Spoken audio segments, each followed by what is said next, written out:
மயிலாடுதுறை மாவட்டத்தில் 10ஆம் வகுப்பு பொதுத் தேர்வில் அதிக மதிப்பெண் பெற்ற மாணவ மாணவிகளுக்கு அரசு பள்ளிகளில் 100% தேர்ச்சி வழங்கிய தமிழ் ஆசிரியர்களுக்கும் மாவட்ட ஆட்சியர் ஏபி மகாபாரதி கேடயம் மற்றும் பாராட்டு சான்றிதழ்களை வழங்கினார். மயிலாடுதுறை மாவட்டத்தில் பொதுத் தேர்வில் முதலிடம் பிடித்த அரசு பள்ளி மாணவ மாணவிகள் தலைமை ஆசிரியர்களுக்கு பாராட்டு விழா மாவட்ட ஆட்சியர் அலுவலகத்தில் நடைபெற்றது. மாவட்ட ஆட்சியர் மகாபாரதி பரிசுகள் மற்றும் சான்றிதழ்களை வழங்கினார்.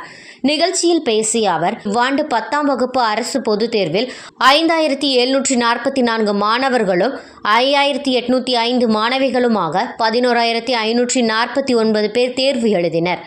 இதில் 4975 மாணவர்களும் 5474 மாணவிகளுமாக 10449 பேர் தேர்ச்சி பெற்றுள்ளனர்.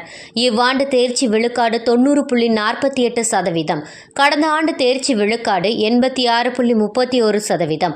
கடந்த ஆண்டை விட இந்த ஆண்டு 4.17% உயர்ந்துள்ளது. கடந்த ஆண்டு மாநில அளவில் மயிலாடுதுறை மாவட்டம் பெற்ற தரவரிசை 37. இவ்வாண்டு தரவரிசை 27. கடந்த ஆண்டை விட இந்த ஆண்டு 10 இடங்கள் முன்னேற்றம் பெற்றுள்ளது. இந்த ஆண்டு நடைபெறவுள்ள 10ஆம் வகுப்பு மற்றும் 12ஆம் வகுப்பு பொதுத் தேர்வுகளில் மாணவ மாணவிகளின் தேர்ச்சி சதவீதத்தை உயர்த்தி மாநில அளவில் முதலிடம் பெற தேவையான நடவடிக்கைகளை மேற்கொள்ள வேண்டும். மாணவர்கள் பள்ளிக்கு தினசரி வருகையை தலைமை ஆசிரியர்கள் கண்காணிக்க வேண்டும். தினசரி பாடங்களை அன்றைக்கே நிறைவு செய்ய மாணவர்களை ஊக்குவிக்க வேண்டும். மாணவர்களை ஊக்குவித்து அவர்களை கற்றல் திறனை வளர்க்க வேண்டும் என மாவட்ட ஆட்சியர் அவர்கள் தெரிவித்தார்.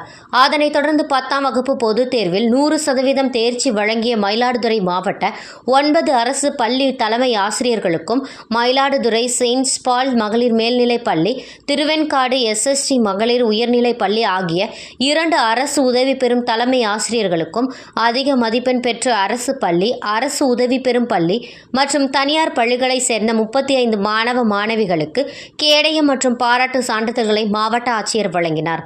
நிகழ்ச்சியில் பள்ளி கல்வித்துறை அதிகாரிகள், ஆசிரியர்கள் பங்கேற்றனர்.